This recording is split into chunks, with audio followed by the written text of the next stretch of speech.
Halo Big Soul Movie Lovers, bagaimanakah kisah selanjutnya dari nasib Hejo? Without any further ado, check it out. Scene bermula ketika Peksaan memutuskan telepon dari Hejo. Lalu datanglah seorang pengendara motor dengan jaket dan helm hitam yang sedang mengawasi gedung. Di kantor timnya, seseorang datang membawa pizza. Dan saat timnya membawa masuk pizza itu ke ruangan, tiba-tiba terdengar suara ledakan dari kantor tim Peksaan. Peksaan yang kaget, tiba-tiba tak sadarkan diri. Setelah sadar, dia dibangunkan oleh Pak Do. Mereka semua dibawa ke rumah sakit, dan teman-temannya sedang berada di UGD. Untungnya tidak ada yang terluka parah. Pak Do memberikan rekaman kamera keamanan bahwa ada yang sengaja meledakkan kantornya. Pria itu memberikan sign dengan tanda memutus leher. Peksaan mulai emosi, meledak-ledak dan ingin beranjak pergi. Namun, Pak Do melarangnya. Peksaan pun pulang ke rumah dan melihat Hejo, dan menyuruh Hejo untuk membuka roknya. Dia membawa Hejo ke kamar dan meletakkan Hejo di kasur. Hejo mengambil buku dan menuliskan, "Apakah kamu terluka?" Peksaan menjawab, "Iya, ada seorang yang meledakkan kantorku. Itu adalah penculiknya. Apakah kamu mengenalnya?" Tiba-tiba Peksaan membuka rok dan menarik roknya hingga ke paha Hejo. Hejo yang tidak tahu dan tidak senang dengan akan hal itu menyuruh Peksaan untuk menghentikan hal itu dan menuliskan, "Apa yang ingin dia tahu tentangku, lalu apa yang ingin kamu pastikan? Dia menculikku, kamu terluka, lalu apa gunanya kita begini?" Lalu Peksaan pun mendapatkan telepon dari Pak Do. Peksaan pergi meninggalkan Hejo menuju ruang bekerjanya. Pak Do memberitahukan bahwa pembakar itu adalah pembakar berantai, dan sepertinya ledakan terjadi ketika dia menelpon, jadi kemungkinan dia mempunyai rekan yang lain. Peksaan meminta Pak Do untuk menindaklanjuti lebih lanjut. Hejo mendengar hal itu dari balik pintu, dan saat Peksaan keluar kamar, dia melihat Hejo sedang membereskan pecahan-pecahan gelas yang dijatuhkannya. Peksaan meminta Hejo untuk menyerahkan HP-nya karena ingin dicek apakah HP-nya diretas. Hejo yang bingung pun menghapus foto-foto yang ada di telepon pria itu. Di suatu tempat, seseorang datang memotong ikan. Pria itu mendapatkan pesan dari master atau temannya dan mengatakan untuk tidak berbuat sendirian.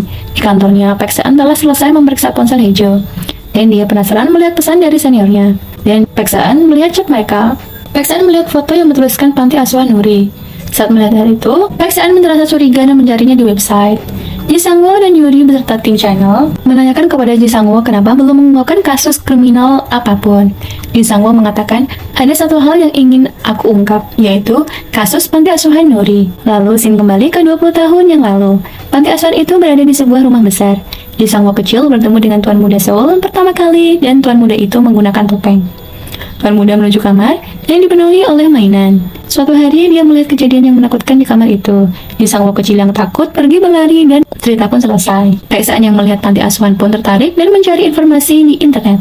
Saat ingin mencari informasi, jam makan siang pun mulai dan semua tim dari Peksaan datang untuk memberikan informasi bahwa makan siang telah selesai. Lalu, Pak Kang datang untuk memberikan kopi, namun Peksaan yang sibuk pergi meninggalkan Pak Kang sendirian di ruangan Peksaan. Peksaan mendapatkan telepon dari Pak Do dan mengatakan bahwa alat peledak adalah TATP atau bahan peledak cair berkinerja tinggi. Peksaan menanyakan untuk pengubah suara dan di HP-nya Hejo. Lalu, Pak Do menjawab bahwa perangkat lunak tidak memadai dan mencoba versi lain. Peksaan meminta maaf karena mencampuri urusan pribadinya di pekerjaan itu. Lalu dia pun berlalu pergi. Saat makan siang, Jisangwo makan siang bersama Hejo. Lalu Yuri datang dan memesan untuk meja 2 orang. Mereka bertemu dan saling menyapa. Tiba-tiba Pak Sain datang dan menyapa Hejo. Saat Pak Sain pergi dari kantor, polisi datang menemui stafnya dan tiba-tiba kebakaran di tempat sampah terjadi. Pak Do curiga dengan pelaku dan menemukan pelaku yang sedang berlari. Dia mengejar pria itu dan pria itu ditabrak mobil. Seketika dia terjatuh dan ditangkap oleh Pak Do. Pria itu mengaku menyerah. Sedangkan di restoran, mereka makan bersama menjadi satu meja. Saat Hejo memotong makannya, Sangwo mengambil miliknya dan memotongnya untuknya. Hejo disuruh mencoba makanan milik Sangwo. Hejo pun sangat menyukainya, dan Yuri menanyakan kenapa Peksaan bisa kenal dengan Hejo. Peksaan menjelaskan bagaimana mereka bertemu saat kedutaan Inggris datang.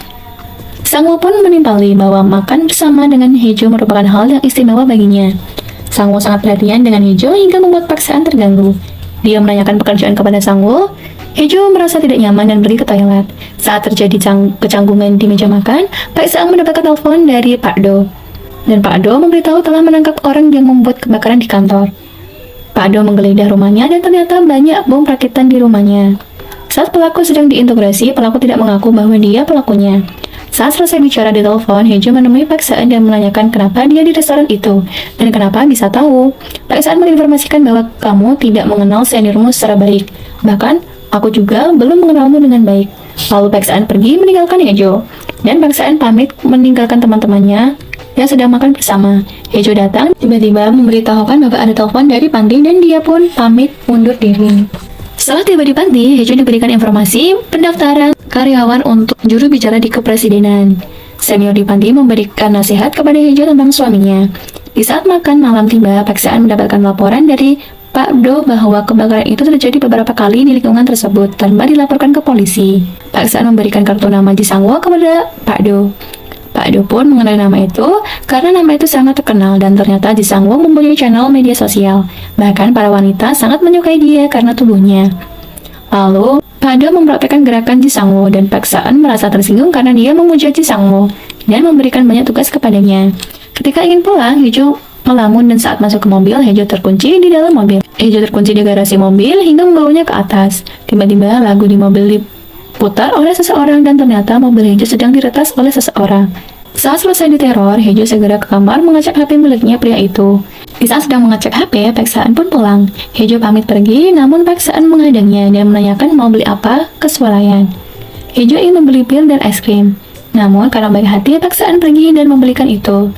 Di saat perjalanan pulang, Hejo menelpon Pak Saan menggunakan telepon pria misterius itu dan menyuruhnya untuk memutuskan hubungan dengan Hejo dan membunuh Hejo. Pak Saan menanyakan kenapa harus membunuh dan menceraikan Hejo. Hejo tanpa pikir panjang menjawab pertanyaan Pak Saan. Pak Saan mulai curiga dan dengan perkataan Hejo dan mematikan telepon Hejo. Saat sampai di rumah, Pak Saan memberikan pesanannya kepada Hejo. Lalu Hejo pun dengan terburu-buru meminum birnya. Di saat dia meminum birnya, Pak Saan tidak bisa berkata apa-apa. Dia berkata tidak akan menceraikannya, apapun yang akan terjadi. Dia tetap akan bertahan tanpa disadari. Busa bir menempel di bibir Hejo. Pak Saan mendekat dan mengusap busa itu. Mereka pun saling tatap menatap dengan intens. Di saat mau beranjak pergi, Hejo memegang tangannya dan menuliskan sebuah pesan dan menanyakan kenapa aku harus ada di sisimu. Jika aku menjadi penerjemah di kepresidenan, maka seluruh warga akan tahu reputasiku. Lalu Pak Saan mengolok bahwa Hejo terlalu percaya diri. Hejo pun dengan bangga mengatakan tidak ada kandidat terbaik selain aku. Lagi pula aku bisa membaca ekspresi dari seseorang. Saan pun ingin membuktikan hal itu dan terus maju mendekati ke arah Hejo. Tiba-tiba Saan pergi dan tidur di kamarnya. Saan menyuruh Hejo untuk tidur di sisinya. Hejo kaget dan menghidupkan lampu yang tadinya dimatikan oleh Saan. Akhirnya Hejo tidur di samping Saan dengan merebut bantal Saan dan mereka pun saling menatap satu sama lain di kasur itu. Saan menyuruh Hejo untuk tidur dengan nyenyak. Anggaplah mimpi buruk saat kamu diculik orang itu.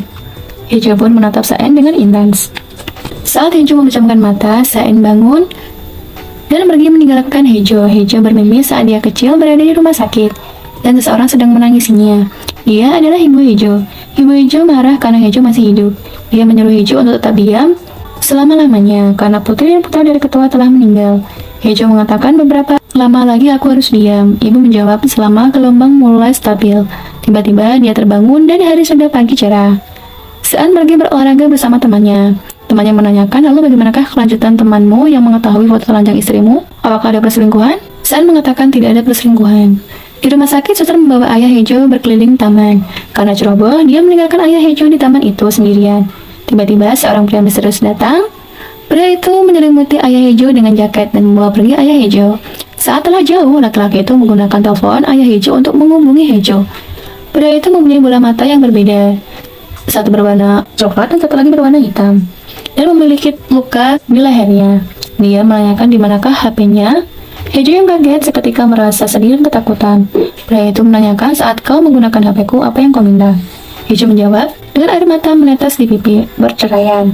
Pria tersebut tertawa terbahak-bahak dan menyuruh Hejo untuk terus menghubungi Saan hingga tujuannya selesai. Karena tujuannya sama dengan pria tersebut.